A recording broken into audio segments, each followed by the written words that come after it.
Carrasco. Allez, vas-y, pourquoi pas. Vas-y, pourquoi pas. J'ai un scoop pour vous. Penalty sur Ronny Lopez à la 61e. J'ai demandé pourquoi on n'est pas revenu sur la VAR, mais la VAR ne fonctionnait pas. Falcao, le Colombien qui a pris le dessus. Il a réussi son dribble. Falcao, ouais, Oui, il est mort. Il est mort.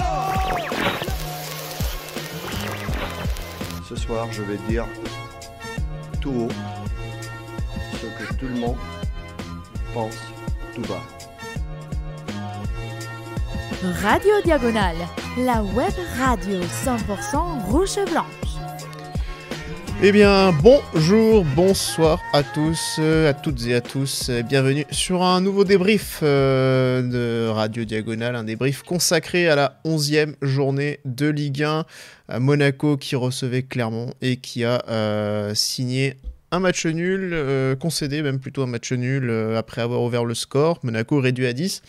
Et Radio Diagonale, par contre, qui est voilà, dans sa forme la plus complète, à 3, pour un débrief, c'est beau. Nous ne sommes pas en infériorité numérique, du coup. Flo et Quentin sont là, du coup. Bonsoir, messieurs. Salut. Et bonsoir à tous ceux qui sont dans le chat, du coup, sur Twitch. Voilà, donc on va essayer d'avoir aussi un petit peu d'interactivité avec vous, hein, si jamais vous avez des commentaires, etc. N'hésitez pas. Donc je le disais, Monaco un partout, match un petit peu décevant. On va commencer avec les 3 points. Flo, je te laisse démarrer. Yes. Bon, juste je fais une aparté, je suis un peu malade si je dis plus de conneries que d'habitude, vous m'excuserez. Mes premiers points, c'est mon premier point en fait du débrief du 4-1 contre Nantes qui se vérifie un peu. Qui était de dire qu'on a un très bon 11 de départ, mais que dès qu'on enchaîne les matchs, ça s'essouffle un peu. On le voit hein, sur les derniers matchs très clairement. Voilà. Le deuxième point, c'est le côté comptable qui est ni horrible ni très bon. Évidemment, on reste, on va dire, dans l'eau du classement. Je pense qu'on passe 6e. Rennes nous passe devant, mais c'était peut-être le moment où on aurait pu recoller sur Marseille si Marseille perd ce soir, et c'était peut-être le moment à vraiment rentrer dans ce wagon on va dire du top 5, voire du top 3-4. En tout cas, on verra si ces 2 points nous feront défaut par la suite. Et puis le 3e tout petit point, c'est pour Gastien, l'entraîneur de Clermont, qui n'a fait que râler tout le match. On n'entendait quasiment que lui à la télé, c'était assez dingue. Et voilà, pas glop, on va dire. Un point que je partage. Enfin, j'en ai trouvé un autre du coup, mais je plus sois. Ouais. Quentin, à toi.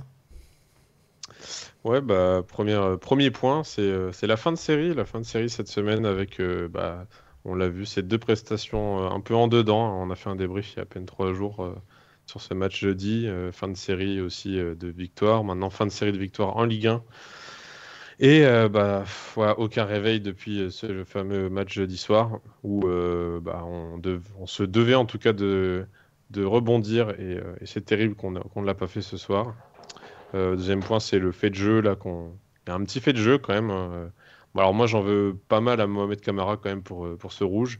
Mais au final, on n'a pas commencé le match d'une très bonne façon. On l'a vu en 15 minutes, on n'était vraiment pas dedans. Donc c'était pas illogique finalement, ce match nul. Et voilà, malgré quand même une équipe qui était, on va pas se cacher, qui était assez faible. Hein. C'est que ça reste clairement, même s'ils sont en forme en ce moment. Voilà, on l'a vu tout au long du match, ils sont quand même relativement faibles. Et le 3e point, heureusement qu'une semaine du coup sépare jusqu'au prochain match, parce que donc ce sera contre Lille. Une semaine pour préparer le match, parce que du coup là on jouait tous les 3 jours. Effectivement, on voit que Clément il aime bien reconduire le même 11. Là il aura l'occasion de le faire en tout cas, avec des joueurs un peu plus reposés. Mais bon, quand même, attention aux suspensions. Là on n'aura plus Camara, on n'aura plus de... Alors je sais pas, non, il y aura peut-être pas de commission d'ici là, mais je vois qu'il y a eu beaucoup de jaunes. Alors voilà, ça commence quand même à s'accumuler tout ça. Et en plus, en hormis les jaunes et les rouges, on voit que Badiachil manque quand même beaucoup à cet effectif. On l'a vu avec Sarr, on l'a vu avec Maripane aujourd'hui. Donc voilà.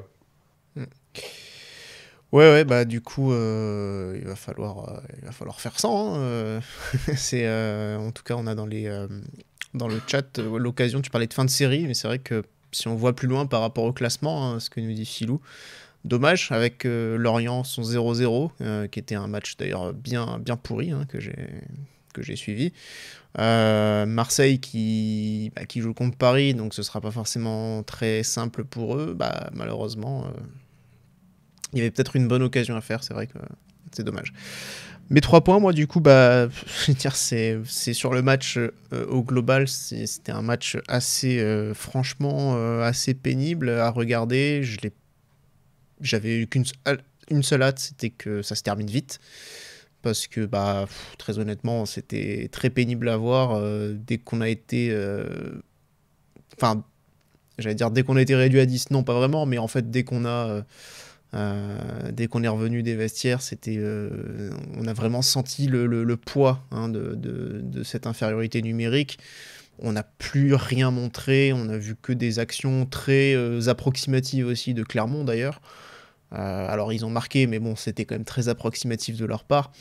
Franchement, c'était pas un beau match, c'était un match de merde, c'était un match en plus qui était tendu, t'en as parlé, donc ça rejoint un peu ton 3e point, Flo, sur Gastien, qui était franchement pénible, les Clermontons étaient franchement pénibles. Alors, on a aussi un peu cherché, parce qu'évidemment, on a cherché à compenser, on a cherché à obtenir aussi les cartons de leur côté pour eux, on n'est pas blanc-bleu dans cette histoire, évidemment, mais du coup, ça a tendu le match, ça a été un match très éprouvant, très pénible à suivre, j'ai trouvé, donc j'étais bien content que ce soit fini.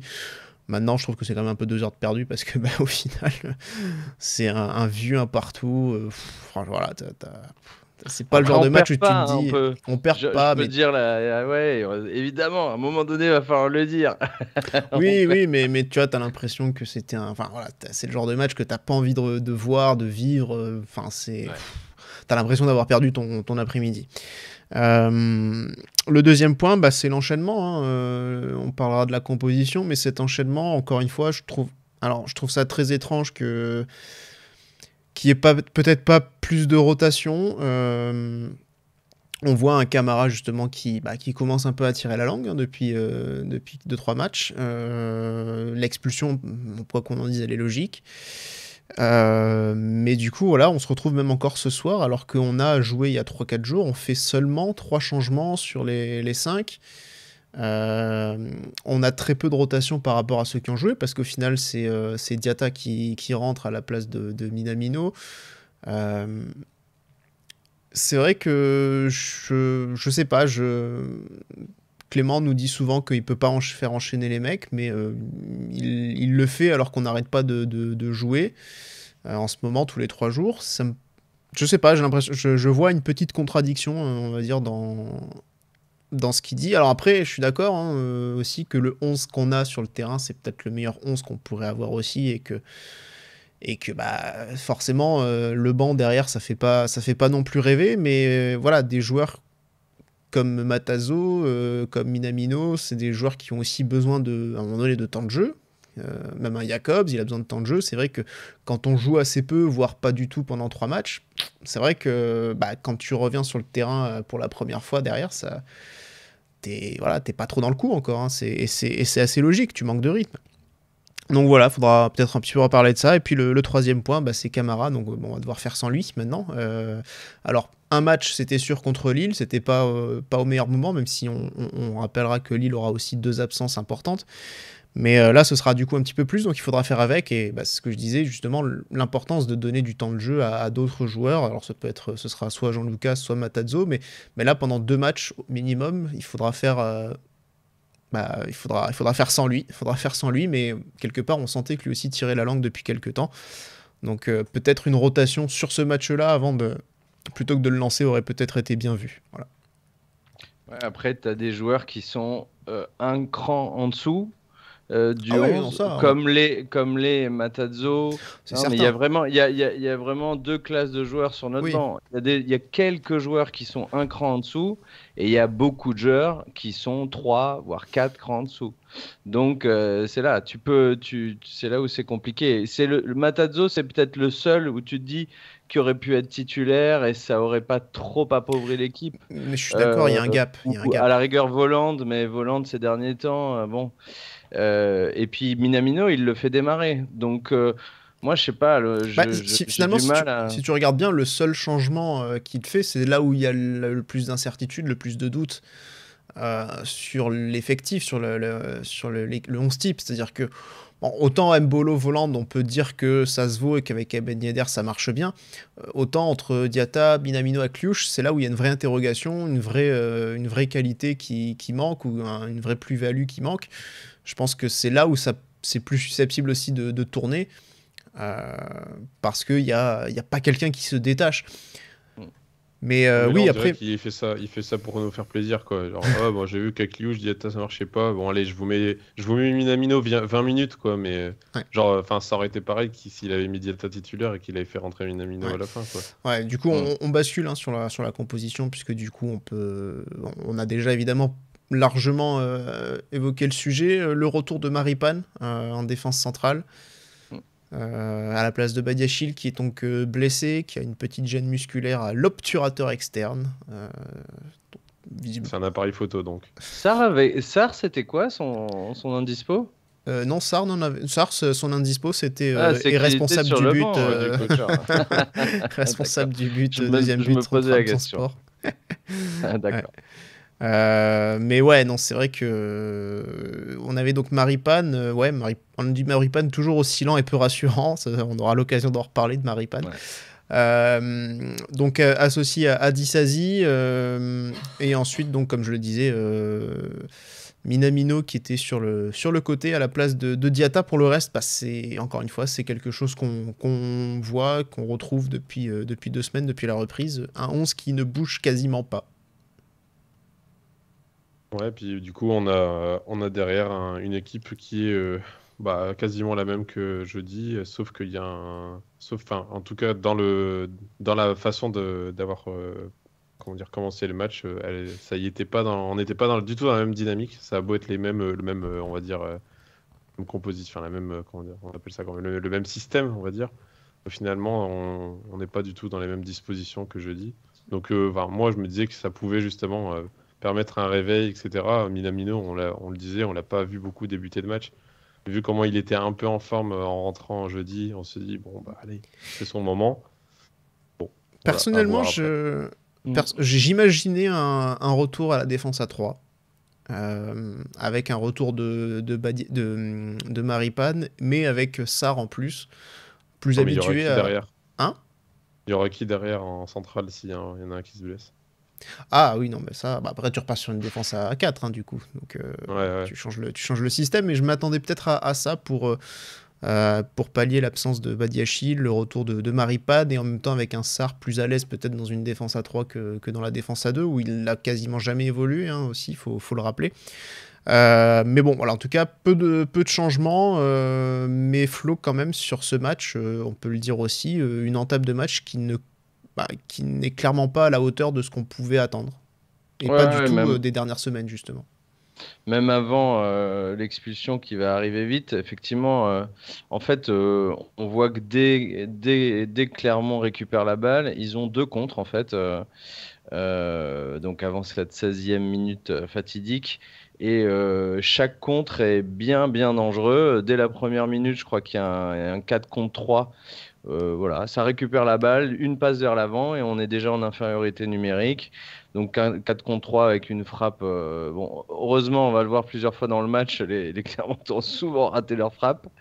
Donc une frappe ratée. Et puis à la 7e aussi, il y a Caillot qui doit revenir et compenser en défense centrale. Parce qu'on est encore en infériorité numérique sur un compte de Clermont. Donc on voit que c'est très frêle. On essaie de construire, mais on fait pas grand-chose. Et dès qu'ils récupèrent la balle, ils sont assez dangereux, quoi. Ouais, donc très clairement, l'entame de match, elle est pas bonne. On est assez vite pris aussi au milieu de terrain. Et il va y avoir du coup ce premier événement, Quentin, à la 17e minute de jeu, comme contre Rennes, pareil. Ouais, donc une transpercée un peu de Kawi, là, donc qui s'est dit voilà, qu'il allait porter le ballon au milieu de terrain. Avec, donc je sais pas si c'est Fofana qui laisse passer ou enfin il y a un truc comme ça, il se fait prendre un peu de vitesse, mais Camara un peu bien sur ses appuis, mais un peu en retard, continue, enfin, en tout cas commence à le courser. Et ouais, malheureusement, il va lui détruire la jambe.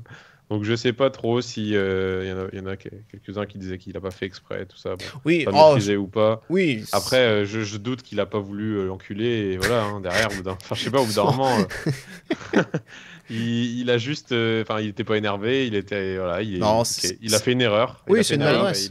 Il court à côté de l'autre ouais. et à un moment donné, il lui marche sur le pied. C'est Voilà, vraiment il se maladroit. prend même quoi. de vitesse, hein, voilà, c'est ça. Il va dans son sillage et finalement il prend ses pieds, Mais en tout cas, il y a une vraie semelle qui peut faire mal. Ouais. Et bon, le rouge pour moi, il est logique. Je crois que Flo était un peu moins sûr de ça. Non, je pense qu'il est logique aussi. C'est juste, je disais presque une bêtise, mais qu'il n'est pas totalement quand on regarde les images très clairement. C'est que si la cheville de Karhoui qui est technique, mais qui est on sent sur le côté physique, c'est un peu une chips. Si la cheville ne vrille pas, je pense qu'il y a juste jaune parce que du coup c'est moins spectaculaire pour l'arbitre, machin. Et je pense qu'il y a très possiblement, il met le pied un peu sur l'autre pied, mais avec un autre joueur, ça peut très franchement faire une cheville qui vrille pas, juste qu'il tombe et puis voilà. Bon là la cheville vrille. Le pied est quand même dessus quoi. Oui, le pied est dessus, donc la cheville vrille, il n'y a rien à dire. Non, il n'y a pas grand-chose à dire, mais c'est vraiment débile parce que c'est vraiment de la maladresse pure et dure, quoi. Ouais, mais paradoxalement, c'est à 10 qu'on va être un peu mieux, alors peut-être piqué au vif, justement, un peu énervé par encore un fait de jeu contraire, même si logique. C'est là où on va avoir nos meilleurs moments. Ouais, nos meilleures années. Bah après 2 remplacements en plus. Hein. Donc, ouais. Et il y a le chat qui réagissait d'ailleurs là-dessus, qui disait Mina pour Diatta, un peu spécial. Bon, je sais pas ce que vous avez vous là-dessus, mais. Bah, déjà, alors pour Ben Yedder, premièrement, ça c'est le même changement que contre Rennes, il a refait la même, donc ça, je pense que la justification ne sera pas différente de la première fois. Maintenant, c'est vrai que changer en même temps Minamino pour mettre Diatta, là je trouve qu'il y a un peu plus débat, ou en tout cas question. Clairement. Qu'est-ce qui justifie l'équipe ont mis sur le remplacement, ils ont mis changement de Minamino pour un Diatta bien plus défensif. Ouais. Alors, je sais pas qui a écrit ça, mais à la rigueur Gelson, ils l'ont dit aussi à la télé, c'est ça le pire. Tu pourrais dire Gelson si moindrement Clement a l'historique de Gelson, il doit savoir que même si ça n'avait pas été une grande réussite, il a joué à des postes défensifs chez nous. Ouais, il a fait pivot piston avec Kovac dans le 3-5-2. Mais moi je le voyais titulaire Gelson. Mais Gelson, j'aurais bien aimé. Ouais, mais tu vois, Gelson, il était même pas sur la feuille de match, donc il était en tribune, donc voilà. Moi je. Non, mais de toute façon, Gelson, c'est fini, faut l'oublier. Il sera là une fois de temps en temps, mais très clairement, il est plus dans les papiers. Il devait partir, il est toujours là. On compte pas sur lui. Enfin, voilà. On va pas quand même le regretter comme si c'était un joueur qui nous fait une énorme diff sur tous les matchs. Non, cela dit, si tu veux un joueur qui se bat dans ce cas-là, et si tu veux vraiment changer Minamino, si tu penses que c'est pertinent de le faire. C'est plus pertinent de mettre Gelson pour faire les efforts, les retours défensifs, que de mettre Diatta qui, contre Trabzonspor, les faisait en marchant quand même. Donc, Ouais, mais clairement, il y a plus de physique, il y a une dimension plus de vitesse, même d'agressivité. Enfin, je sais pas, franchement, je préfère largement ce joueur-là à même un Diatta, parce que Diatta, il a fait quand même des bons retours défensifs pour ce match-là, pour une fois. Mais je suis sûr que Minamino fait les mêmes. Enfin, en plus, on en parlera peut-être après aussi, mais genre, on fait sortir Ben Yedder, bon, ok, pour Mbolo, ça va bien. En plus, il y a une justification qui est faite de la part de Clément, là, on voit qu'il discute pas mal. Donc ça, ok, pourquoi pas. Même Ben Yedder est très frustré. Bon, c'est normal, ça arrive. Franchement, ça me fait de la peine pour lui, mais bon, c'est comme ça. Et Minamino, il sort. Bon, bah, y a rien de dit. Il sort, quoi. Ouais. Il ferme sa gueule et il sort. Et genre, enfin, là, moi, je serais lui, mais je pèterais un câble, ok. Mais ça va pas l'aider, c'est ça. C'est Déjà ça, que mentalement, il est au fond depuis qu'il est arrivé. Putain, se faire sortir comme ça au bout de 15 minutes, alors que bon, Il n'a pas eu le temps de montrer quoi que ce soit, mais il a pas été, on va le dire, hein, il n'a pas été bon non plus pendant 20 minutes, mais à l'image de toute l'équipe aussi, quoi. Oui, mais pas mauvais. Enfin, il faisait beaucoup de passes en arrière, mais Voilà, pas c'est mauvais. ça, il se faisait siffler dès le.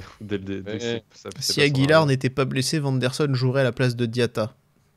Ça aurait pu être une. Oui, ça oui, aurait pu être une là, piste. c'était pas Oui. le cas. C'était pas le cas. C'est ce mais qu'on bon, se disait peut-être, aussi quand Vanderson était mauvais, ça serait mieux d'avoir Aguilar et de faire monter Vanderson. La meilleure piste, enfin moi c'est ce que je disais en off avec les gars, la meilleure piste en ailier droit, c'est Vanderson quand on a Aguilar derrière. Mais là encore, en termes de banc et de remplacement, bon bah là tu mets encore plus de possibilités de blessures et de pas avoir de remplacement derrière. Ouais, là aussi, il faudra s'habituer à jouer sans Aguilar, hein, puisque ça peut prendre du temps, ce qu'il a. Ouais. Thilo Kehrer, c'était 3-4 mois, je crois, d'absence, hein, pour la même chose. Donc, voilà. Yes. Et donc, du coup, bon, bah, on va quand même avoir une 31e bonne. minute. J'allais dire 31e minute. 31e minute, on va avoir un penalty. Bon, on remarque quand même que, je dis, on est un peu mieux à ce moment-là, mais on remarque quand même beaucoup de situations où on n'a pas de mouvement, pas d'appel de balle, enfin, c'est très statique tout ça, ça bouge pas beaucoup. Bon, voilà, il y a quand même... et on obtient un penalty. Un peu... Alors, j'allais dire un peu généreux, sur le coup, je le trouvais un petit peu généreux. Bon, il y a quand même une faute, mais voilà. On est content quand même, on prend, hein, évidemment. Vu le début de match, on prend, c'est presque un peu inespéré, hein, vu ce qu'on a montré d'avoir un penalty tout de suite. Ouais, je sais pas, Quentin, t'en penses quoi? Je trouve un peu généreux aussi, ouais. Mais bon. Non, mais moi, je trouvais qu'il s'est bien battu pour l'avoir. La faute, ça dépend des plans. Des fois, quand on voit de derrière, on se rend pas bien compte. On se dit, ouais, il le pousse, bon, ok. Et quand tu le vois de en face, par contre, tu vois que son genou, il tape vraiment l'autre. Alors, ça dépend après du choc, mais bon, à partir de ce moment où le penalty est sifflé, il va pas revenir dessus, clairement. Et donc, voilà. Pour moi, il est vraiment fort, Sambolo, parce qu'il mange tout le monde physiquement. Ouais. Mais il plonge pas non plus comme d'autres joueurs peuvent le faire à tout moment. Mais quand c'est une bonne idée de le faire, quand même, tu sens qu'il reste pas sur ses appuis aussi, tu vois, juste pour rester sur ses appuis, quoi. Ouais, non, c'est clair. Et en plus, il prend combien de fautes là pendant ce match? Il prend plein de fautes. J'ai pas de stats là, je vais te le dire. Mais il doit rendre fou les défenseurs parce que le mec est mobile, il est physique, enfin il doit les rendre fous, quoi. À chaque match, tu vois que les défenseurs, ils en peuvent plus. Je crois que c'est un des joueurs de Ligue 1 qui subit le plus de fautes. Faudra regarder. Ça se comprend. Ouais. Alors, faute subie. 5. Faute subie. 5. Voilà. Ouais. Sur l'ensemble du match? Que faire de cette info? Ouais, ok. Ouais. Mais c'est un bon chiffre quand même, mais ouais, je pensais plus. Mais du coup, Mbolo qui donne raison à Clément pour le coup. Ouais. Oui, mais c'est vrai que on en avait déjà parlé, on avait déjà eu cette discussion-là sur Rennes. Hein. Bah, t'étais là d'ailleurs, on avait également Boris et Pierre qui étaient là. C'est vrai que c'est logique, même si ça fait un peu rager pour Ben Yedder. Hein. Mais bon, c'est vrai que c'est plus cohérent aussi. Il l'a regardé tirer le penalty, il avait la mort dans la... il avait encore plus la rage quand il a vu le penalty, parce que le penalty, parlons-en, très mal tiré quand même. Ouais, en plus. Très mal tiré ce penalty-là. Donc, sur le gardien, pas très fort, un tout petit peu à droite du gardien, et heureusement le gardien la repousse très mal dans les pieds d'Embolo, quoi. Mais bon, l'essentiel c'était d'être devant. La question c'était aussi de savoir si ça allait pouvoir tenir, si on allait pouvoir continuer comme ça. Malheureusement non, il y a une grosse occasion pour Clermont avec un poteau touché par Cham à la 43e minute. Mais bon, en tout cas on a quand même réussi à rejoindre les vestiaires, mais après ça, Quentin, on n'a pas on a été rejoint assez logiquement. Ouais, en plus, c'est vrai qu'on subissait de ouf en fin de première mi-temps et c'était limite un miracle, je trouve, qu'on ait rien subi en termes de score, hein. Donc ouais, on revient en mi-temps. Alors, on pouvait se dire peut-être, enfin moi je me demandais s'il allait faire un autre changement justement, parce qu'il avait tendance à, d'ailleurs il en fait un à la 60e, donc c'est pas hyper tôt non plus. Et je me demandais s'il allait pas vraiment refaire sa défense, revenir sur une défense à 3, enfin vraiment verrouiller, parce que tu gagnes à 0, mais clairement t'as pas la place dans le marquer un deuxième. C'était un peu, enfin, vu la physionomie du match en tout cas. Et en fait, non, finalement, on continue à subir, tu l'as dit, et on s'en prend un peu logiquement. Je crois que c'est l'ouverture de Magnin là, Qui est très belle ouverture, nous ouais. transperce. Voilà. Mm. Il en fait plusieurs, hein, comme ça d'ailleurs, dans le match. Ouais, Magnin qui Après, aurait peut-être dû pas finir le match non plus. Hein. En plus, oui. Il n'a pas pris John sur le péno et il Non. s'en est pris un après. Il a pris après, aurait bien pu, après, ouais, mais qui, effectivement, il y a quand même 3 fautes de sa part. Hein, voilà, il a quand même lui échappé au carton rouge. Alors on va pas dire que si c'était nous on l'aurait déjà eu, hein, on n'est pas comme ça ici, mais ouais, pas mal il a bénéficié de la mansuétude de Monsieur Buquet, comme dirait l'autre. C'est ça, et puis bon après il était pas mauvais au balle au pied non plus. Ah non, ça c'est vrai qu'il était plutôt sympa à voir balle au pied, je suis d'accord. Et Maripane, qui était je sais pas où, mais bah, il se fait aspirer, ouais. Bah, il se fait aspirer, mais il était surtout hyper haut, quoi. J'ai pas compris où il était. Il essayait il cadrait qui, en fait, à être aussi haut. J'ai pas trop compris. Et au final, j'ai l'impression qu'il était à moitié sur le joueur à gauche, à moitié sur Kawi. Enfin, j'ai eu l'impression qu'il se marchait dessus avec Caillot sur toute la deuxième mi-temps, au niveau de la défense. Et plusieurs fois, il y a eu cette situation-là. Et là, il y avait un trou et Kawi s'est infiltré dedans. Et voilà, donc pour moi, si Kawi marque, déjà, c'est 100% pour lui, hein, le but. Et là, ça n'est plus que 95%, on va dire, parce que il y a une reprise, il y a un joueur qui est derrière, qui est au second ballon, mais nos joueurs sont un peu attentistes. Moi, je vois que les milieux de terrain ne reviennent pas forcément dans la surface derrière. Il n'y a que Disasi qui est devant lui, mais qui est bien trop loin. Donc Andrich crucifie Nubel, finalement, qui est encore presque au sol, on va dire. Et voilà, on se fait égaliser logiquement assez tôt, et donc du coup, on peut se permettre d'avoir peur pour la suite. Ouais, mais en final, on n'a pas vraiment eu peur parce que, comme je disais, les occasions. Alors, il y a 21 tirs. Si, on a peur, mais au final, on voyait qu'à chaque fois, c'était clairement. Ouais, quoi. C'est vrai, c'était un mauvais film d'horreur. Mais. Le méchant faisait pas bien peur, quoi. Ouais, non, c'est ça. C'était Gargamel. Mais ouais. Mais il y a eu une petite différence. Pardon, vas-y. Non, si tu regardes, voilà, 21 tirs pour Clermont, ils en ont seulement cadré 7.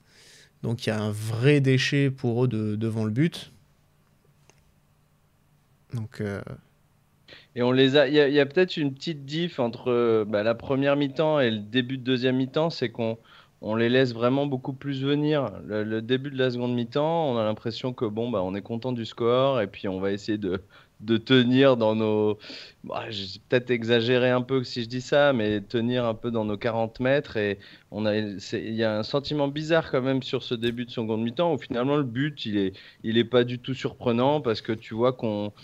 on n'a plus on n'a plus cet allant qu'on a eu ces belles années dont on parlait tout à l'heure après l'expulsion où on se donnait quand même assez bien pour construire et pour aller de l'avant. Là, il y avait zéro, quoi. En arrivée de seconde mi-temps, tu te dis non, là, en fait, on laisse tomber, on met le bus et on essaye de tenir sur un 0 et on se fait punir très vite, quoi. En tout cas, on n'aura pas eu trop de grosses frayeurs pour la suite de la rencontre. Non, après, ils avaient pas, je sais pas. Ils n'avaient pas les armes, ils avaient pas mal d'absents aussi, hein, il faut le rappeler, notamment Maxime Gonalons qui était absent de dernière minute, qui pour le coup, lui, fait quand même aussi beaucoup de bien à cet entrejeu clermontois depuis le début de la saison, depuis son arrivée cet été. Mais il y avait pas mal d'absents hein, côté clermontois. Donc ça a aussi dû jouer, peut-être qu'au complet ils auraient pu nous faire un peu plus mal, je sais pas. Mais bon, on n'a pas trop eu peur finalement, un peu à la fin sur ce... il y a c'est Philou qui nous le rappelle dans le chat aussi à la toute fin, il y a l'arbitre qui laisse jouer après un jeu à terre, jeu au sol. Non mais ça c'est n'importe quoi, franchement c'est catastrophique. C'était peut-être le moment où on a eu peut-être le plus peur. Mais sinon, voilà, bon, on a une occasion, une frappe de très loin de Jacobs grâce à un gros pressing de Fofana, encore, soulignons-le. Mais pas très loin, hein. Il était où, à l'entrée de la surface Il était même dans la surface. Dans la pense, surface, même. Ouais, bon. Ouais, j'aurais dit ça. Je sais Après, pas. ouais, effectivement, elle était pas bien dangereuse. Ouais, mais elle était juste bien placée. dedans, ouais. Elle était bien placée. Et au final, on tire plus en seconde mi-temps qu'en première. Hein. C'est ça qui est incroyable. Ouais, on en tire pas beaucoup non plus, quand même. Oui, en première mi-temps, on tire 3 fois. Ouais, on tire 2 fois en première et 4 fois en deuxième. Au final, on a, je sais même pas, j'ai pas les stats des possessions, mais on a quasi pas le ballon. Non. Donc, à mon avis, ça m'étonnerait pas qu'on soit 70-30, un truc comme ça. Ouais, c'est ça. Genre, on était, je pense que dès le premier but, on n'était pas revenu dans le match pour en marquer un deuxième. Clairement, je ne voyais pas comment on allait en marquer un. Donc, on allait verrouiller et attendre le match nul, ce qui est déjà terrible contre une équipe contre Clermont, quoi. Et surtout après s'être pris une gifle jeudi, là, franchement, c'est... Ouais, en tout cas, tu parles des tirs tentés. Petit insight, Opta d'après-match. Voilà, c'est la plus-value. Oh. Monaco a tiré 6 fois au but dans cette rencontre, 4 cadrés. C'est la deuxième fois cette saison qu'il tente aussi peu de tirs après le 28 août contre le PSG, 4. Seul Brest, 3 fois, a tiré 6 fois ou moins, plus souvent que Monaco dans l'élite cette saison. Pas une super stat, ça. Ouais, après, voilà, en infériorité numérique, ça vaut ce que ça vaut. Ouais, c'est ça. Et les deux... Mais c'est ça qui est... Allez, lançons le débat. Mais quand on voit ce qu'on fait justement contre Rennes, c'était quand même nettement mieux à 10 contre un adversaire plus fort aussi, qui avait aussi largement monopolisé le ballon. On avait été quand même capable de sortir beaucoup mieux de notre camp. On avait été capable de placer de bonnes transitions. On avait quand même proposé plus de choses, je trouvais, contre Rennes que là, où toute la rencontre, c'est vraiment joué sur un faux rythme. D'ailleurs, si on regarde l'occasion, la frappe de Diatta, qui met une belle frappe à la 55e, qui est donc juste après le but, toute cette action, elle s'est jouée au ralenti. Les mecs jouaient en marchant. C'était des contrôles à 2 à l'heure. T'avais les Clermontois qui couraient même plus. Enfin, tout le monde marchait. J'avais l'impression d'être... Tu sais, c'est comme dans un rêve où quand les trucs se passent à 2 à l'heure. que c'est dans de la mousse. Enfin, ça patauge. Juste contre Rennes, le scénario est inversé. C'est eux qui marquent en premier. Donc, du coup, tout le match, c'est où tu donnes tout. Enfin, tout le match, je crois qu'il y a juste 15 minutes. Mais en gros, tu te fais remonter assez vite. Il y a 0-0 la plupart du match. Et puis, c'est eux qui marchent. Donc tu vois, c'est pas... Là, finalement, c'est nous qui marquons assez vite. Donc, c'est plus sur l'option de jeu que, on va dire, que Clément a pris et que les joueurs ont pris, de dire, on va essayer de... Moi, c'est ce début de seconde mi-temps où je sais pas si c'est... demande de l'entraîneur ou si c'est les joueurs qui se disent écoutez, on gagne 1-0, on va rester sur nos arrières, mais c'est plus là-dessus, je vois pas le même scénario. Oui, quoi, mais Rennes. Très clairement, l'ambition que tu affiches face à Rennes, elle est beaucoup plus élevée que celle que tu affiches face à Clermont. Parce que l'égalisation, elle arrive très vite, hein. Donc le score, tu l'as pas tenu dans tous les cas. Donc après, c'est quoi, tenir le 1 partout? Je veux dire, face à une équipe faible. Mais face à deuxième journée, moins fatigué physiquement. En plus, on avait Magassa. On avait déjà, Magassa. C'était déjà le 4e match contre Rennes aussi, puisqu'on avait déjà eu les 2 tours. Donc par rapport à ce qu'on a fait là depuis la reprise, c'est pareil. Ouais, non, mais moi je suis assez de l'avis de Flo. C'est vrai que c'était pas trop la même physionomie, il n'y a pas le même score effect, puis on n'est pas les mêmes joueurs en face. Enfin voilà. Moi j'ai trouvé que justement Rennes était très, très mauvaise. On était vraiment contre une équipe mauvaise à ce moment-là et c'était limite un miracle Enfin un miracle. On aurait pu gagner ce match en plus à ce moment-là. Là pour le coup, dès le début, dès le moment où on a marqué ce péno, on a joué la victoire voire le nul. Enfin la victoire, on a joué le nul plutôt. On a joué le garder ce score, de pas s'en prendre plus que 2. Et ouais. Donc oui, t'as raison, au niveau de l'ambition, c'est terrible par contre. Ça, y a pas de souci. Bon, voilà, très bien. Moi, en tout cas, je suis quand même très déçu. Et le fait d'être aussi attentiste fait qu'on s'est bien emmerdé. Quand Une même. autre stat aussi, si tu veux, ça fait 10 ans qu'on n'avait pas gagné contre Clermont. Voilà, c'était en Ligue 2. J'ai vu ça tout à l'heure. Là. En Ligue 2, la dernière fois qu'on a, Ah, c'était la dernière fois qu'on a, pas gagné. affronté Clermont et qu'on n'a pas gagné. Voilà, c'est ça. Oui. C'était il y a 10 ans en Ligue 2 contre Clermont. Avril On s'était 2012, défaite 0. s'était fait gagner 1-0. Ouais. T'as vraiment envie de nous déprimer, quoi. Genre vraiment la stade de la stade de fou. Ça te merde. Ouais, bah, c'est la seule défaite sur les 8 matchs joués contre Clermont. Mm. Toute compétition confondue. Bah, c'est Ah, vrai qu'il y a et pas eu Comment ça, beaucoup de matchs. défaite? Non, seul match nul, tu veux dire ou... Oui, la seule Ouais, défaite, enfin. c'était ce que disait Quentin, c'était la seule Ah, défaite. celle-là, la seule ouais, défaite, ouais. d'accord. Ouais. Ouais. Sinon, il y a 5 victoires et 2 nuls. Et aussi l'autre stat que j'avais vu avant le début du match, parce qu'on se demandait pour Guillaume, Maripane et Disasi, la dernière fois qu'on a aligné cette charnière centrale, avec Maripane à gauche et Disasi à droite, c'était contre Nantes en Coupe de Ouais. France, issue qu'on connaît aussi à la fin. Et en Ligue 1, c'était contre Reims, on a perdu 2-1 aussi. Donc voilà. Tout ça Mais pour ça- dire que ces deux-là, je veux plus les revoir à deux. Ça simplifie les tâches de l'entraîneur quand même de voir cette charnière centrale-là, parce que tu sais que ballon dans le dos égale grosse occasion de but, quoi. Tu vois, 10 à 6 Maripane, ouf, mets des petits ballons en profondeur, tu sais qu'ils vont se prendre les talons dans le gazon, et puis... Et d'ailleurs, le but, bah, c'est ça, hein, Maripane, talon Ouais. dans le gazon, quoi. Ouais. Bon, allez, on attaque les top flops. Mm. On va commencer. On a quand même, dans ce marasme du dimanche après-midi, on a quand même noté un top 1,5. un vrai. Flo avec Youssouf Fofana. Ouais. Franchement, il est clair, moi, j'ai toujours, je crois que vous le savez, hein, toujours été un peu difficile avec ce joueur-là parce que j'en attends toujours plus, surtout sur le côté balle au pied, parce qu'évidemment, il fait le boulot défensif. Et je trouve que sur ces derniers matchs, il fait les choses de manière plus posée, plus, on va dire, moins ambitieuse quand il a le ballon dans les pieds. Et il y a ce décalage, je me souviens justement du match contre Nantes où il est à la limite de faire une connerie et il décale Golovin pour un des buts. Et il y a sur tous les derniers matchs, je trouve que là, la récupération dont on a parlé et le décalage sur Jacobs, voilà, c'est ce genre d'action, ce genre de passe bien senti, bien timé, où franchement, c'était pas son fort. Il pouvait le faire, mais c'était assez rare. Et je trouve que ça devient de plus en plus fréquent. Alors, qu'on se le dise, hein, ça ne va pas devenir un numéro 10 en puissance demain dans sa qualité de passe et sa vision de jeu, etc. etc. Mais il fait le taf défensif, ça c'est clair. On n'a presque pas besoin de revenir là-dessus. Mais sur l'autre côté du jeu, bah, c'est mieux. Et donc, ouais, franchement, c'est un bon petit match. Et puis, je trouve que c'est bien de reconnaître que ces derniers temps, il a vraiment étoffé son jeu. Et puis mentalement, il ne s'est pas fait lobotomiser par le fait d'avoir une sélection en équipe de France. Comme ça Ouais, a pu arriver pour certains. Et puis bon, un match comme ce soir, ça semble confirmer que la Coupe du Monde, il va y aller, lui.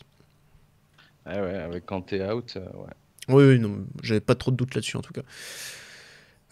Quentin, tu as choisi également Brel Mbolo, buteur en top cet après-midi. Ouais, donc il fallait quand même le récompenser de son but, de son penalty obtenu, pas de son penalty raté évidemment.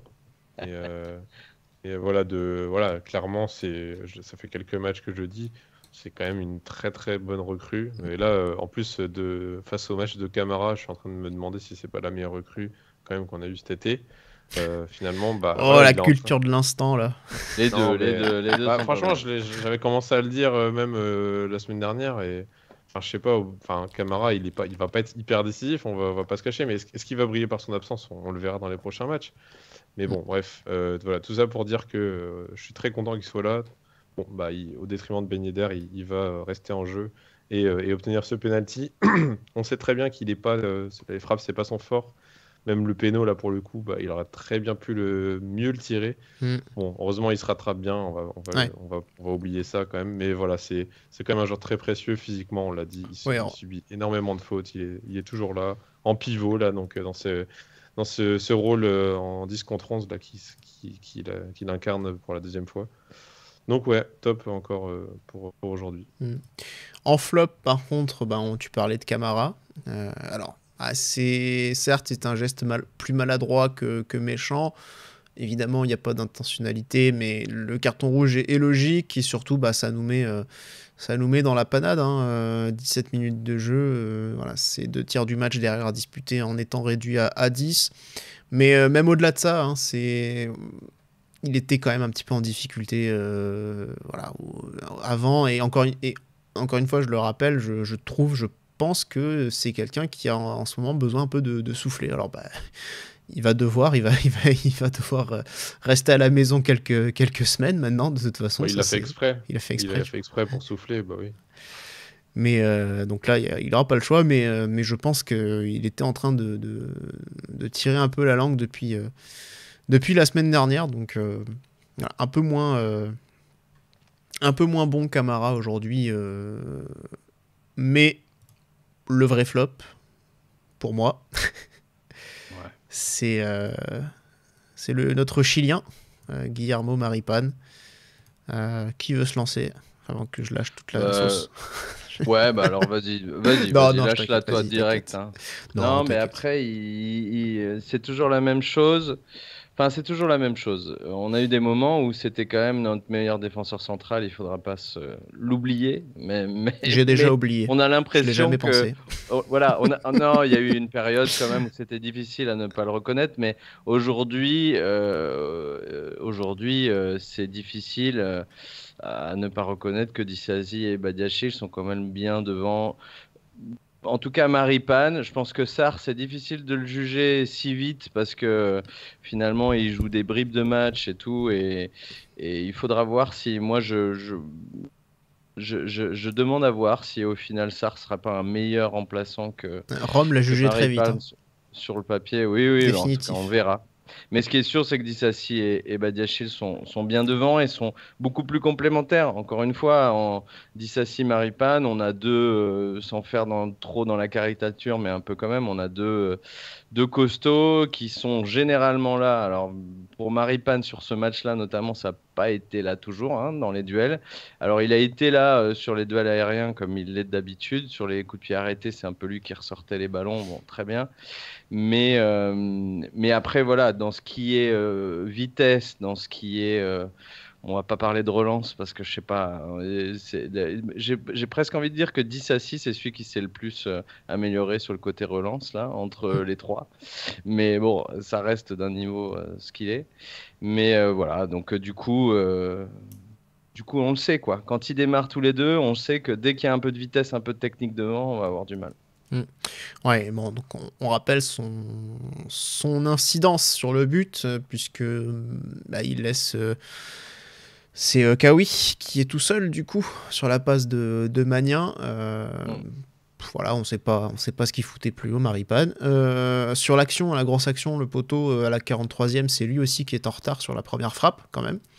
Et puis on a quand même deux têtes qui sont pas cadrées en seconde période de la part de Clermont, mais c'est lui qui est battu au duel aérien. Donc voilà, encore une disaster class de Maripán. Voilà. Mais bon, visiblement, Paul Mitchell en est content, il l'a prolongé. Il y a des choses qu'il faudra qu'on m'explique parce que vraiment je comprends pas. C'est vrai que j'avais oublié ça. Ah ouais, non, mais moi, justement, j'essaie de l'oublier. De toute façon, le slogan de la saison, j'ai l'impression que ça va être « On fait avec ce qu'on a ». Ouais, en anglais, parce que c'est plus tendance en anglais, s'il te plaît. We do with what we have. We do with what we had. Ok, we have. Ok, ouais. Ça va faire un beau slogan magique, ça. Like nowhere else, sinon, c'est pas mal. C'est intemporel. Finalement, il y a quelques années, on avait quand même choisi un slogan intemporel. Like nowhere else. C'est vrai que... en tout cas, dans les flops, il y a un gros débat sur la gestion d'effectifs de Clément. Ouais. Donc, il y a beaucoup de commentaires, donc j'ai pas tout sous les yeux, mais voilà, en tout cas... ça se déchaîne sur le... Ouais, les changements opérés par Clément, visiblement très critiqués. Alors, encore une fois, Ben Yedder, bon... Ça fait toujours aller, je l'avais déjà dit aussi contre Rennes. À mon sens, on aurait peut-être pu le garder, mais bon, allez, on va dire que ça lui avait donné raison et qu'il retente la même chose, pourquoi pas. Enfin, en tout cas, Mbolo, c'est clair qu'il se défonce quand il est seul devant et il fait largement le taf. On va pas en douter une seconde, mais c'est vrai, voilà, c'est plus sur le changement de Minamino du coup qui est très bizarre. Et encore une fois, alors il a refait le même aussi pour Jacobs, il a fait rentrer Jacobs, il avait fait pareil aussi contre Rennes, il l'avait fait rentrer en fin de match aussi. D'ailleurs, il avait une grosse occasion à la fin. Mais ouais, pas plus de rotation. Alors, est-ce que c'est parce qu'il veut garder le score, il veut pas trop retoucher à l'équipe, je ne sais pas. Est-ce que fallait faire d'autres changements? Est-ce qu'un Akliouche, par exemple... J'ai l'impression que Quentin, il a rien, là. Il va... Ouais, je sais pas. En fait, c'est difficile de dire ça après le match, en plus, parce que même avant, moi, j'aurais été plutôt tendance à reconduire la même équipe, justement, parce que on était sur un truc qui marchait bien en Ligue 1. Même tester le côté droit, etc. Ben voilà. Enfin, clairement, déjà dans l'intention, on n'est pas dans le match. On commence pas les matchs comme on a su le faire dans les précédents. Où, tu sais, voilà, la technique de Clément, c'est voilà, il faut y aller vite, il faut marquer rapidement, il faut mettre un coup de massue. Et on n'a pas du tout vu ça. Est-ce que c'est physique? Est-ce que c'est à cause de Minamino? On sait jamais, hein, ça peut être ça. Est-ce que c'est l'animation qui était pas bonne? Est-ce que c'est Camara qui était cramé? Donc, voilà, franchement, j'en sais rien. J'ai aucune explication pour ça. Juste que finalement, on n'a pas eu le temps de voir beaucoup de choses de cette équipe parce qu'on est réduit à 10 et derrière, on doit juste s'adapter, bricoler pour s'en sortir. Donc voilà, honnêtement, j'ai pas trop d'explications. Pour moi, on devrait continuer sur un même 11, on devrait être stable aussi. Mais voilà, il faut que nos joueurs se réveillent aussi. Il y a aussi une part de responsabilité pour eux. Salo5 qui dit j'ai une question, pourquoi ne pas mettre Voland sur un côté? Ça ne peut pas être pire que certains. Parce que tu joues à 2 attaquants et que t'as un mec qui... J'allais être méchant, j'allais aller sur le physique, mais t'as un Boadou qui voit pas très clair et qui a mis un but là, mais on est d'accord sur le niveau qu'il a affiché à Monaco jusqu'à présent. Donc t'as qu'un remplaçant, donc de jouer Voland à un autre poste, ça veut dire que t'aurais quasiment, désolé à Boadou, mais 0 remplaçant pour 2 attaquants devant, donc c'est compliqué sur la gestion. Après là c'est plus sur le fait là c'est quand t'es déjà à 10 du coup, cette question de s'il faut changer vraiment Minamino quoi. Oui, mais après comment tu vas expliquer, t'as mis Gelson en tribune, t'as Diatta sur le banc, comment tu vas expliquer après? Oui, mais est-ce que Voland, honnêtement, vu ce qu'il a montré ces derniers temps, et c'est pas franchement un joueur de côté, en tout cas chez nous, Non, ouais. ça n'a pas été franchement un joueur de côté. Je dis pas que ça aurait pu être mieux, peut-être, tu sais, on peut mettre des si de partout, mais c'est pas clair, quoi, que sur le papier c'était mieux, quoi. Ouais, non, c'est vrai que sur le côté, je suis pas franchement non plus convaincu. Il le faisait au Bayern, je crois, avant. Il jouait un peu sur le côté. Il était, mais... plus ailier, oui. Mais c'est vrai que même quand il nous, arrive, on nous l'a souvent présenté comme un joueur de côté, en fait, alors que c'était pas vraiment ça. Ils étaient tous lents, je crois, au Bayern. C'était le moins lent de tous, quoi. Allez, on enchaîne avec la suite des prestations individuelles. Quentin, Alexander Nubel, qui a fait quelques arrêts, mais qui a fait aussi quelques belles boulettes. Hein. Ouais, alors c'était pas une mauvaise première mi-temps déjà au début, donc il fait quelques bons arrêts. Il est la plupart du temps au pied. Moi, j'ai tendance à être de plus en plus rassuré. Après, il faudra une bourde pour que. Tu me diras le CSC. Ça y est, tu l'as eu. Bourde. Ouais, c'est ça. Mais en fait, c'était plus une erreur d'appréciation de décision que une faiblesse au pied. Alors qu'avant, j'avais vraiment décelé chez le mec, pas rassurant parce qu'il avait du mal au pied, etc. Bon, là, on voit bien que c'est que le problème décisionnel qui lui incombe. Hein. Là, on l'a vu en seconde période, la relance catastrophique qui aurait pu mener à un but, évidemment, c'est clairement en face. On n'a pas cessé de le dire, mais toutes leurs occasions ont été ratées, des tirs complètement ratés, des talonnades ratées.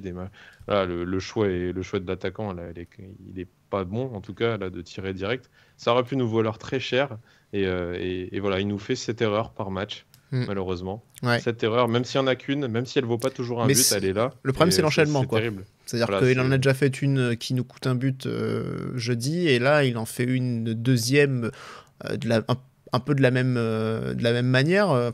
au pied, à la main et pas au pied cette fois, mais voilà, c'est un peu sur la même idée, une relance mal assurée qui aurait pu nous coûter encore cher. Je lis un message dans le chat qui me fait beaucoup plaisir, donc je vais vous le lire. C'est là qu'on commence à regretter le départ de Diop quand on voit le niveau de milieu offensif. Eh ben oui, eh ben oui. Il n'est pas tout seul, Mais pour Nubel, son problème, c'est aussi son orgueil. Hein. Honnêtement, on le voit depuis qu'il est arrivé. Et quand tu fais ce genre de bourde une fois, deux fois, trois fois, et que tu continues à essayer d'aller plus vite, alors que tu n'as pas la vision de jeu, t'as pas, comme le disait très bien Quentin, en gros, l'exécution, il l'a. Le pied, en fait, la technique pure, il l'a. C'est un gars qui a un bon pied. Mais dans la tête et dans la vision du jeu, il sait pas faire. Il voit pas où sont tous les mecs et il fait des conneries. Et si c'était un mec moins orgueilleux, il arrêterait de faire ça. Il prendrait un peu plus le temps. Il arrêterait de faire des relances trop rapides. Et le type ne change rien. Alors qu'il fait bourde sur bourde, il ne change rien. Sa manière de jouer et sa manière de relancer, c'est ça qui est dingue, quoi. Moi, c'est ça que je lui reproche surtout, c'est d'être orgueilleux à tel point que peu importe combien de buts ou de grosses actions il nous coûte, il ne change rien. Ça va pas. Bon, après, on va pas lui tomber dessus trop. Enfin, non, pas trop, parce qu'il fait des belles choses. Il n'est pas du tout responsable sur le but. Il a aucune responsabilité sur la mauvaise performance de l'équipe. Il est pas mauvais en tant que gardien. On dit pas ça, mais franchement, moi, ça fait 2-3 matchs là qu'il revient sur une erreur par match et ça m'embête un peu. Après, peut-être qu'il va nous faire, il va nous faire mentir dans les prochains sur le matchs, but. Et voilà. Pas coupable, mais responsable un peu quand même sur le but. Hein. Je sais pas. La relance. Il aurait très bien pu ne pas l'arrêter déjà, le Kawi là. Et, ouais, bon, ça aurait été pour sa pomme du coup. Ouais, carrément. Mais là, voilà, c'est sûr, elle revient dans les pieds d'Andrich, mais bon, franchement. Oui, mais c'est aussi le fait de la zone dans laquelle le ballon se retrouve après, quoi. C'est surtout ça. Est-ce que je sais pas s'il pouvait faire mieux, la détourner à un autre endroit. Est-ce qu'il pouvait pas la bloquer? La frappe était très forte, donc je pense pas, mais. Après, il prend un jaune aussi, d'ailleurs, à la fin du match. Il prend un jaune, c'est pas la première fois. D'ailleurs, il faudra regarder aussi, lui, c'est au niveau des cartons, où est-ce qu'il en est, parce que... 2, je crois, 2. Hein. Oui, parce que ça fait 2 fois qu'il s'en prend, donc en moins de matchs. Des jaunes cons à chaque fois, hein, de toute façon. Il se prend des jaunes cons à chaque fois, de toute façon. Là, c'est genre... je crois qu'il gagnait du temps la première fois, et là, il a gueulé. Donc, ouais, il doit... Ou alors c'était en Europa League, peut-être. C'était peut-être en Europa League. Non, c'était en Ligue 1. Non, c'était en Ligue 1. Je sais plus, faudrait regarder. Mais... Il y en est à 2, hein, je vais vérifier. Ouais. Mais... Et c'était contre Reims. Ouais, c'était contre Reims qu'il a eu son carton jaune. Donc, bon. Bref. Ouais. Je regarde un petit peu les autres. Fofana qui va réussir, je pense, à se sortir de la zone des 10 matchs pour la révocation de sursis, d'ailleurs. Ça doit se terminer contre Lille, normalement, ou contre Angers. On a un peu sauvé la mise niveau jaune, en fait. Je disais ça tout à l'heure dans mon 3e point, mais c'est vrai qu'il n'y a que Jacobs et Diatta qui s'en prennent un, plus Nubel. Ouais. Ça va encore, mais bon, faudra faire gaffe. Il y a Nubel qui est maintenant du coup sous la menace, mais Jacobs, non, il n'était pas concerné par ça. Allez, on enchaîne avec les autres perfs individuels. Vanderson, que j'ai trouvé bon sur ce match, que j'ai été pas loin de mettre en top. Bon, lui, il alterne un peu le bon et le pas bon en ce moment. Hein. Un bon match contre Montpellier. Il y avait un... Non, c'était l'inverse. Attends, je sais plus. C'était contre Trabzonspor. Oui, c'est ça, bon match contre Montpellier et mauvais match contre Trabzonspor. Là, à nouveau un bon match. Il avait bien commencé Trabzonspor. Ouais. Qu'on était en mode, voilà, c'est un bon joueur et tout. C'est juste qu'il y a la bourde, il y a tout ça. Mais au final, ça reste quand même un match, pas un bon match pour lui jeudi. Là, j'ai trouvé quand même que c'était un plutôt bon match. Il est quand même toujours très volontaire quand il est dans le couloir. Il est jamais aidé par Crépin Diatta, parce que ça aussi, à un moment donné, faut le dire. Hein. Mais défensivement, en tout cas, il est souvent bon dans les jaillissements, dans les interventions. Il intercepte pas mal. Il a souvent à l'interception de centre aussi. Donc voilà, je trouve que défensivement, il y a beaucoup de progrès chez Vanderson depuis quelques matchs. Donc ce qui est quand même plus agréable à voir, hein, que ce qu'on voyait depuis le début de saison. Donc je suis globalement, il est mieux depuis quelques matchs. Globalement, on avait un peu peur en début de saison quand même. Oui. Hein, mais là, globalement, il est mieux ces derniers temps. C'est vrai. Disasi en défense centrale. Qui veut s'en charger? Ouais, vite fait, le patron, hein, quand même, de la défense. Bon, j'ai rien à lui reprocher aujourd'hui. Il a été relativement en forme défensivement. Offensivement, c'était pas trop ça, mais bon, c'est très bien qu'il tente souvent des ouvertures, il tente souvent ce genre de passe qui casse des lignes. Mais ouais, après, il n'y a rien à lui reprocher. Franchement, il a dû gagner pas mal de duels. Tous ses duels. Tous ses duels. Bon, bah, voilà. Ouais. Donc, Tu veux que je te le dise? Ouais, bah non, je viens de voir. Je viens de le voir là. Donc voilà, ouais, bon match de sa part quand même. Ouais, Ça 5 reste, sur 5. ouais, ça aurait pu être un top aussi, hein, que ça reste quand même on C'est l'a vrai. dit, hein, cette colonne vertébrale là, Disasi, Fofana, Tiens, Mbolo, comme Rome le disait. je rajoute sur Vanderson, puisque je regarde ça en même temps aussi, 9 ballons récupérés, record de l'équipe pour Vanderson. Voilà. Ce qui accrédite aussi pour moi sa bonne performance. Caio Henrique, Flo, qu'est-ce que t'en as pensé? Bonne question. Il combine bien. C'est un peu nos deux joueurs techniques, hein, avec Golovin. Donc, je crois qu'ils sont bien contents d'être tous les deux sur le même côté. Et ça combine assez bien, même si on va revenir sur son match. Mais Golo a souvent aujourd'hui foiré ses dernières passes ou ce qui pourrait ressembler à des frappes. Il y en a une, on savait même pas si c'était un centre au 4e poteau ou une frappe dans les anneaux du Louis II. Mais globalement, on l'a pas. Enfin, moi personnellement, je l'ai pas trop vu. Il a bien compensé, comme je le disais tout à l'heure, sur quelques actions défensives où Maripane se faisait avoir. Voilà. On va dire un match correct, mais où après, encore une fois, tu es en infériorité numérique. Est-ce que tes latéraux peuvent beaucoup apporter? Bon, ça. En tout cas, on a plus vu Vanderson bon qu'on a vu Caio bon sur ce match. Ça, c'est clair. Golovin, Quentin. Bah, Golovin, très actif, hein, très, très remuant. On le voit beaucoup courir en ce moment, donc c'est quand même cool de le voir à ce niveau-là, à ce niveau physique, hein, j'entends. C'est quand même cool de le voir courir. Vite cramé quand même. Franchement, bah, en fait, non, mais c'est ça, c'est que moi j'ai un peu le sentiment qu'il est quand même, il a un peu de mal physiquement, mais que il continue à renouveler les efforts, il continue à faire ses courses parce que c'est pas forcément évident, hein. Défensivement, on l'a toujours vu. Voilà, pour moi, il est toujours là aussi. Offensivement, il prend la profondeur plusieurs fois. Les efforts, oui, on peut pas lui enlever. Par contre, quel déchet, quoi. Non, les ouais, centres, alors là, les frappes, tout ça, tout était raté. Enfin, faut quand même Ouais, le dire. aujourd'hui, Enfin, pour moi, Golovin fait pas un bon match aujourd'hui. Hein. Non, je suis d'accord. C'est pour ça que je commençais par le bon et j'allais par le mauvais. C'est vrai que voilà, bah, déjà quand tu te fais dribbler par ton propre ballon, tu tombes. Ouais. C'est compliqué. Et oui, bah forcément je sais pas, Golovin c'est toujours un joueur qui est censé être décisif, hein, dans les passes, dans les tirs, dans tout ce que tu veux. Et là, il fait aucune bonne passe dans la zone de vérité. Il est assez peu cette saison d'ailleurs décisif, Golovin. Hein. Non, ouais, et puis ses tirs sont catastrophiques. Je me souviens d'un là où il tape une mouette quasi, enfin, tellement c'était haut là. Enfin voilà, il était pas dedans, en tout cas il était présent physiquement dans l'intention, mais il n'était pas dedans offensivement, on va dire. Cette saison, il est seulement à 2 passes décisives, hein, toutes compétitions confondues, Golovin. Et pourtant, il est indissociable du 11 titulaire, clairement. Oui, aujourd'hui c'est sûr que oui, non. Il y a clairement, c'est clairement le numéro 1 sur les milieux offensifs, il n'y a pas photo, oui. En même temps, on vient de débattre pendant 20 minutes des autres qui sont nuls. Oui, c'est sûr qu'il y a un peu que lui qui sort du lot. C'est ce que le départ de Diop a permis, quoi. Maintenant, on est sûr que c'est Golovin qui doit démarrer. Oui. Ouais, parce que les deux en même temps, ça n'a jamais rien donné, bizarrement. Ça, c'est un truc. Ouais. Peut-être qu'on doit mettre Golovin à droite et à gauche, je ne sais pas. Ah non, ça marchera pas du coup. Je sais pas. Parlons de Crépin Diatta du coup, où je le mets avant les deux remplaçants parce que, enfin les deux remplacés, les deux titulaires, Ben Yedder, Minamino, parce que bon bah évidemment on les a pas beaucoup vus, on n'aura pas grand chose à dire, mais Diatta du coup,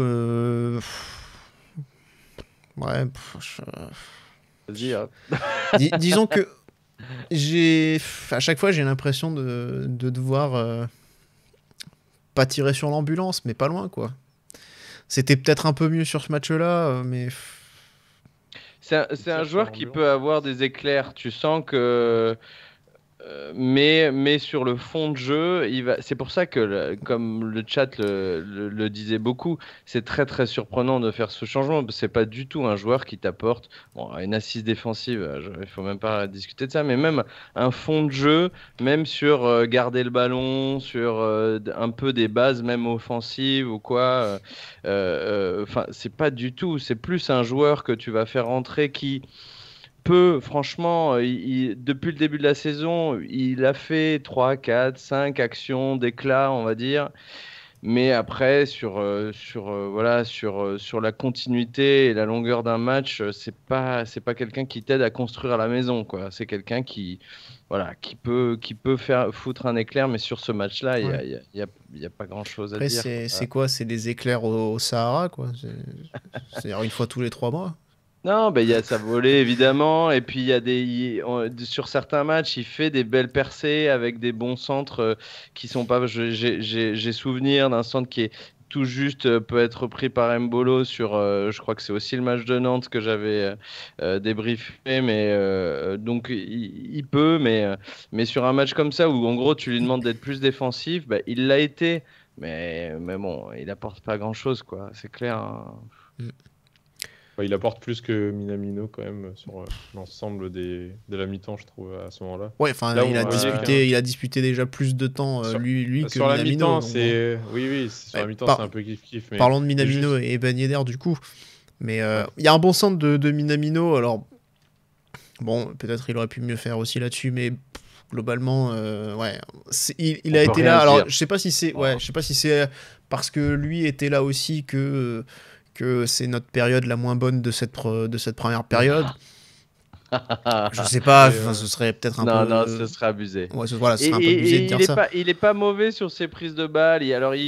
Les premières prises de balles sont plutôt bonnes. Il essaye de combiner. Enfin, on essaye de trouver un truc avec lui. Hein. On est d'accord qu'on part très bas. Hein. Mais il perd pas de balles. Déjà, il perd pas de ballon. Alors, certes, il fait des passes en retrait. Il fait des passes. Il commence à faire des passes en retrait au bout de quelques minutes. On est bien d'accord. Mais en gros, c'est clairement pas de sa faute si le début de match est ce qu'il est. Non, franchement.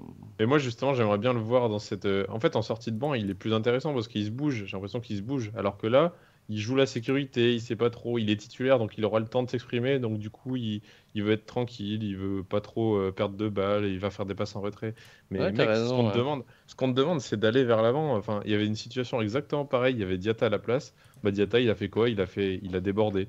Il a essayé un dribble, il a essayé quelque chose. Moi, je m'en fous qu'il perde la balle. Je veux juste qu'il essaye, quoi. Pas qu'il fasse une passe en retrait et qu'il soit neutre. Enfin, franchement, c'est c'est le ça débat qui me fait rager un peu. Après, je peux rien lui en vouloir pour ce match. Mais bon, c'est le débat que Clément doit avoir parce que je trouve que tu as raison. C'est plus un joueur de sortie de banc. Mais pour le côté confiance et qui récupère un peu son mental, il faut le mettre un petit tu parce que ça. Voilà. Non, mais je sais que ça paraît débile de dire il faut le mettre titu juste pour qu'il se mette bien dans la tête, mais je pense qu'il y a un peu de ça. Tu sortir sans rien lui dire. Oui, notons, vous parliez des passes en retrait, je suis en train de regarder un peu la matrice de passes de Minamino. Il y en a 5 pour Vanderson. Et en fait, Diatta, on a également 5 pour Vanderson. C'est-à-dire que sur le double du temps passé, ils ont joué autant de fois ensemble, ils ont combiné autant de fois ensemble. De l'autre côté, Caio Henrique Golovin, c'est 13. Ça veut pas dire qu'il ne passe pas vers l'avant. Vanderson, il peut... Oui, non, mais voilà, mais du coup, tu as quand même... un côté gauche aussi qui marche beaucoup mieux qu'un côté droit, et on le voit encore, quoi. Indéniable. Bon, et puis Ben Yedder, je crois qu'il y a là encore pire, quoi. Il a encore moins touché de ballon, je pense, que Minamino sur les 15 premières minutes. Et... 4 ballons touchés, ouais, il n'y a rien à dire. Voilà. Il n'en a perdu aucun. Il n'était pas content de partir. 100% de passe réussi. Il y en avait certains sur le chat, on peut dire, qui disaient pourquoi il fait sortir Ben Yedder. Franchement, est-ce qu'on a besoin de justifier? Je pense qu'on est tous d'accord sur le fait que voilà, t'es à 10 contre Rose, t'es un type comme Mbolo, tu veux jouer quoi du coup en 4-3-2 je sais pas comment ça peut se justifier. Il y en avait un ou deux qui disaient ça sur le chat, pourquoi il fait sortir Ben Yedder, mais non, pour moi, je sais pas ce que vous en pensez, hein, les gars, mais... Bah, moi, ce que je disais contre Rennes, c'est qu'éventuellement, tu pouvais aussi sortir un milieu de côté pour rentrer un milieu axial. Ça pouvait être de jouer un peu plus axial, mais bon. Sachant que tu avais un Golovin sur le terrain que tu pouvais peut-être à la place installer en meneur et en soutien des attaquants. Bon, là, tous les chatteurs sont d'accord que c'est normal sa sortie, donc on est bon. Clément qui vient de faire une déclaration. Je suis très fier de l'attitude de mes joueurs. Super. Ok. Nous aussi, on est fiers. Non mais il est très fier de l'attitude de Camara. Il est très fier de. Camara n'a pas fait d'esclandre, mais bon, je pense que c'était assez logique. Il a compris son expulsion, quoi. Le début de match est vraiment catastrophique contre une équipe comme ça. Enfin, Bon, je veux bien, ok, l'attitude derrière et tout qu'on a eu, mais enfin même, c'est compliqué là. Ça lâche des Clément out. Même pas, mais bon. Quand même pas, mais ouais, après, moi je suis pas. C'est pour valider ton prono, toi, Non, moi ce qui m'intéresse, c'est que l'équipe aille bien, mais après, je suis pas fan. J'aime bien le type, a l'air chouette, a l'air sympa humainement, enfin, il semble avoir vraiment des qualités, quoi, et dans le management, donc c'est une très bonne chose aussi, beaucoup plus que Kovac, c'est une évidence. Maintenant, ouais, au niveau du football, ouais, ça c'est vraiment pas ma cam. Hein. Mais bon. Jacobs, eh bien voilà, c'est dit. Allez, merci messieurs, du coup. Zidane in pour Salossin. Oui, compliqué ça. Jacobs, vous voulez dire quelque chose? Il a joué encore le numéro 9, là, comme contre Rennes. Bon, il était moins présent, mais encore une fois, on le voit y aller de sa vitesse sur son côté gauche. Alors, à un moment, il se jette un peu, je sais pas si c'est parce qu'il va trop vite ou quoi. C'est un peu dommage, parce que ça aurait pu donner une bonne occasion, mais bon, rien à lui reprocher de particulier. Il était vraiment aligné en aligné gauche, là, vers l'avant, donc il n'a pas vraiment eu à défendre. Voilà, rien de spécial à dire par rapport à ça. Non. Et Matazo, je l'ai pas vu. Ah putain, oui, je l'avais oublié, dis donc. Oui, voilà, ça, tellement incroyable. Ça correspond. Je viens de voir son nombre de ballons touchés. C'est quand même catastrophique. 16 ballons touchés en 70 minutes. Après si on regarde, si tu regardes les stats collectives, on a. Oui, bien sûr, on a 300 ballons touchés. Donc, on n'a pas la balle, c'est normal, mais bon. Ça fait quand même peur. Non, mais tu vois, c'est bien que tu me le rappelles parce que alors lui, je l'avais complètement zappé qu'il était rentré. Enfin, je l'avais pas zappé qu'il était rentré, mais après, je l'ai vraiment jamais vu sur le terrain. Je vais regarder un peu vite fait. Ballon touché, il est où? Matazo, 16. Le retour de Magassa, du coup. Oui, en plus avec un pourcentage de réussite dégueulasse, 60%. Bon, Fofana est pas bien meilleur, 69%. D'ailleurs, le pourcentage de l'équipe est très faible aussi. Hein. Si on regarde, on est à 73%, ce qui est quand même très très bas. Faut pas se mettre des œillères sur les stats, c'est juste qu'on l'a pas vu et voilà. Bon.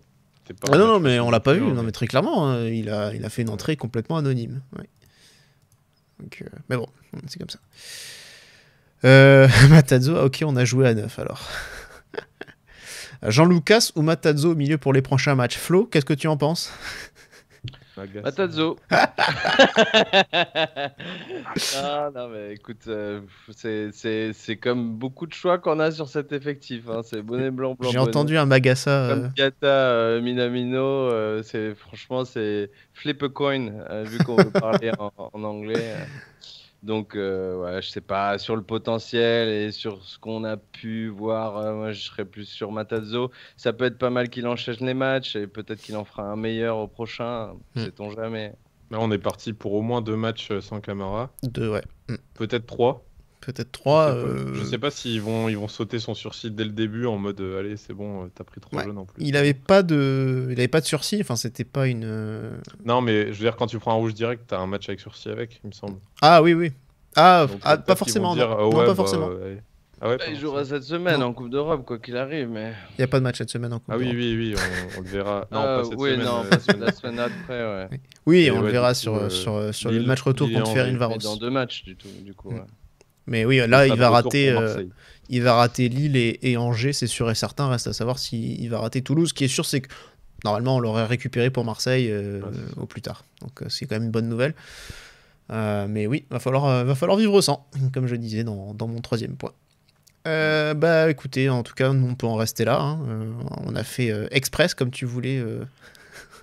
Flo. Presque. Pas exactement. Ouais, mais tu vois, depuis que tu es dans la chaleur du live, tu as repris des couleurs, donc ça se voit que ça a une incidence positive sur toi. Il s'excite tellement sur le chat et tout, ça nous donne envie de commenter tout ça. Non, mais c'est bien, c'est bien. Bah écoute, on peut te laisser une libre antenne si tu veux. Par contre, moi, je vais manger, hein, parce que... Oui, non, ça va. Mais le record, je crois que le record de RD du débrief le plus court de tous les temps, je crois que là, on en est loin. Ah oui, oui. Pardon, j'avais un moustique à péter. Non, ça, en général, et je suis jamais dans les plus bas, les plus basses durées de débrief. Ah non, c'est sûr.